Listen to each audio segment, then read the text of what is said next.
Bizarre Brain Comics.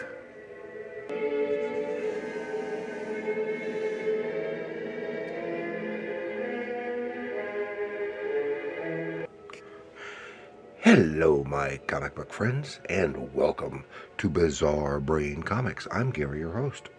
And this is where I like to take a look at some older comics, talk a little bit about the characters and creators, and examine the stories and the art. This time, I have a little look at some sword and sorcery and fantasy graphic novels, covering several decades, actually. So, and we're starting off with this from Dark Horse Comics. This is Fritz Leiber's Fafhrd and the Grey Mouser. And this is written by Howard Chaykin. It's an adaptation of Swords Against Deviltry by Fritz Leiber. It's written by Howard Chaykin with art pencils by Mike Mignola and inks by Al Williamson. And Howard Chaykin has a long history with, this is from, I think it was 2007. See, colors by Sherilyn Van Valkenburg. Ooh, that's a heck of a name. Michael Heisler did the lettering. And Howard Chaykin, of course, goes back with Fafhrd and the Grey Mouser over 50 years now with DC's Swords and Sorcery. I think it was the name, or Sword of Sorcery. DC's short-lived series based on Fafhrd and the Grey Mouser, and he did the art on those. And this is some really fine stuff. Of course, Fafhrd and the Grey Mouser was often with sword and sorcery with tongue planted firmly in cheek. But they go back almost as far as Robert E. Howard's sword and sorcery characters, to the starting in the pulps. Okay, and then here we have from 2000.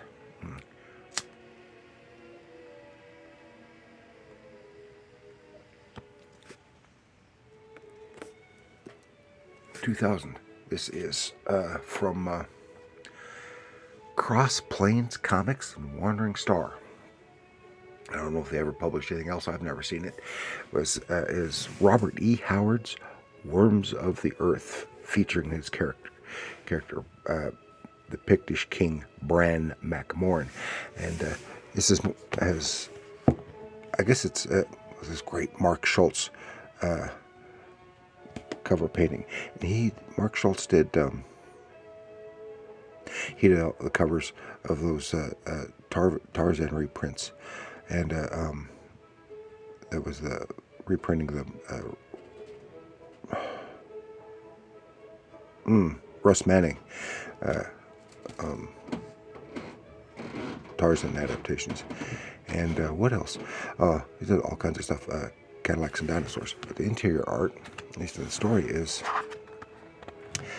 by Tim Conrad and Barry Windsor Smith. And this, from what I understand, this stuff was, and you can really tell he did. That's Barry Windsor Smith on the working on that title. It's a lot of stuff that he did there.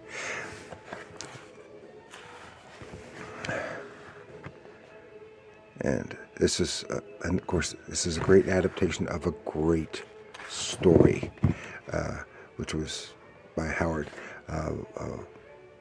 his first Bran MacMorn story, and it was, or I think it was the first one, at least the most memorable, of the Picts against versus the Romans in northern Britain, and is one of the first, I guess you call it, true sword and sorcery. It's a horror story, just incorporating swords. It has text, a lot of text stuff in here. Here's another. I'll talk about more of it. Has a a lot of tech stuff with articles about Brad McMorn, about Robert E. Howard, etc. And that is cool. And here we have a Marvel graphic novel of Conan the Barbarian, the Witch Queen of Acheron. This is from 1987, I think it was. With it was an original graphic novel.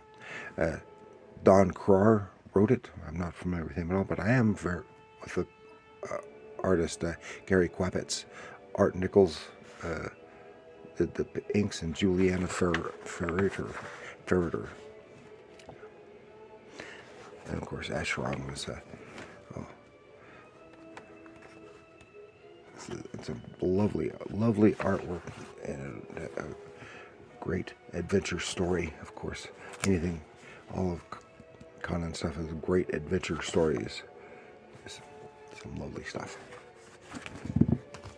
And this is from 1989, I think it was. Another Marvel graphic novel, Conan the Barbarian, Conan the Reaver. Again, written by Don Krar, but this is with art by John Severin. This is some of the rare look at John Severin's look on Conan the Barbarian, although he has history with the Robert E. Howard characters of Kull. He and his sister, Marie Severin,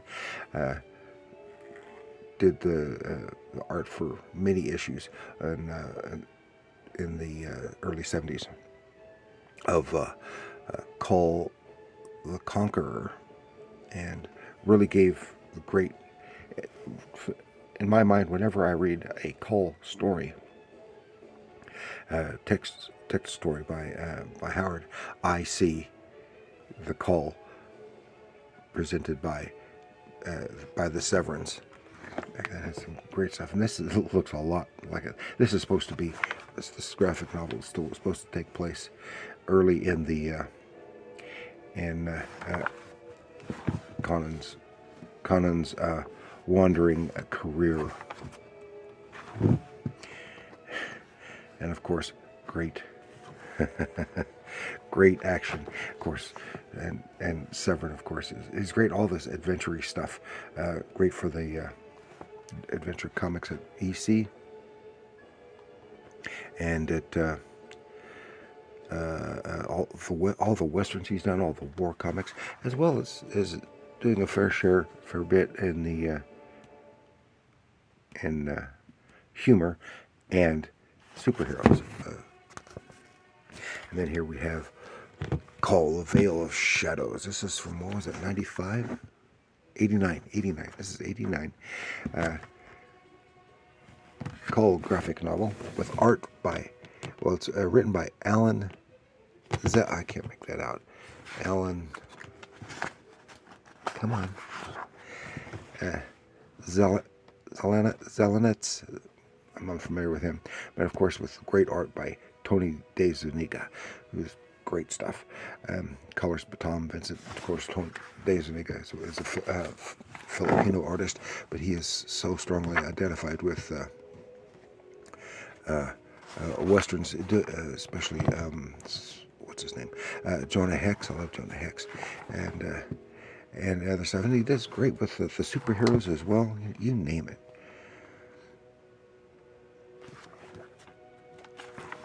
He's just marvelous, really marvelous stuff.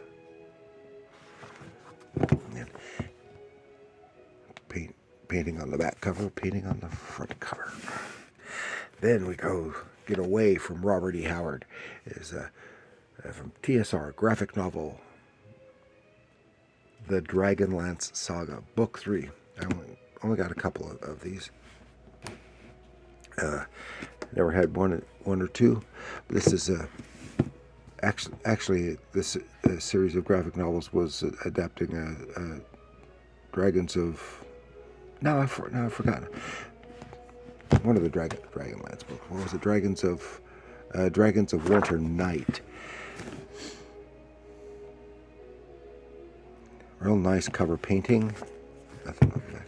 with, again, Tony DeZuniga doing the artwork inside. So this TSR and DC Comics. Oh, this is great. Of course, from this is from 80s, 90s? 88, 1988. And DC was doing the D&D related comics comic books at the time. Again, some great stuff. Oh, great battle. Chapter 3, Day of Doom. And then this is Dragonlance Saga Book 4, another great cover painting. Again by Roy Thomas. I forgot this was written by Roy Thomas, adapting, of course, the story by Margaret Weiss and Tracy Hicks. And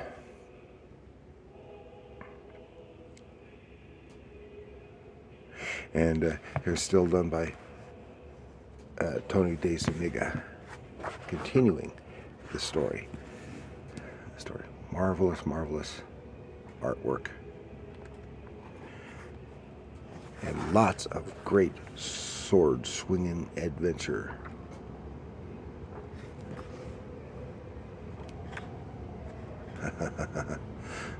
Well, what else would you expect?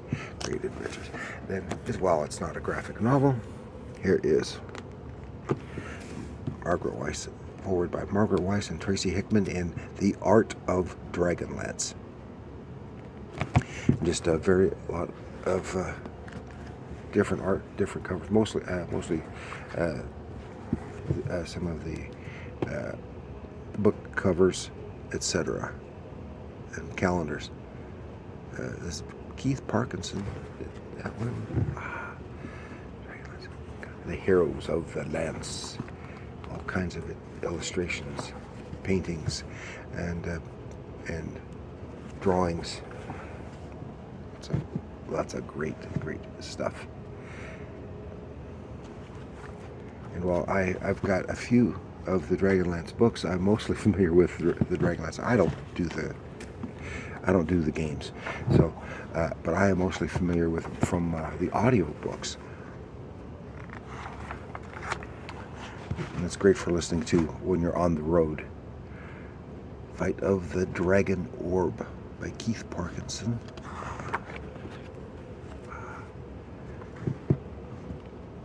Oh, some marvelous artwork. Oh, Jeff Butler, yeah.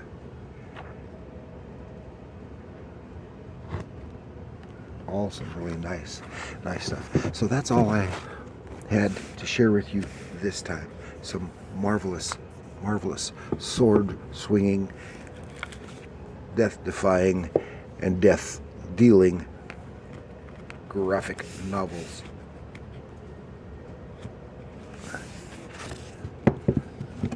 Of dark and mysterious fantasy and sorcery elements. Thank you for joining me. Please like, share, subscribe. Leave your comments down below. What if any of these graphic novels have you read, or at least familiar with? Or anything dealing with the characters? Do you like the Dragonlance sagas from TSR? Any of those? Let me know in the comments below. And remember, comics are art.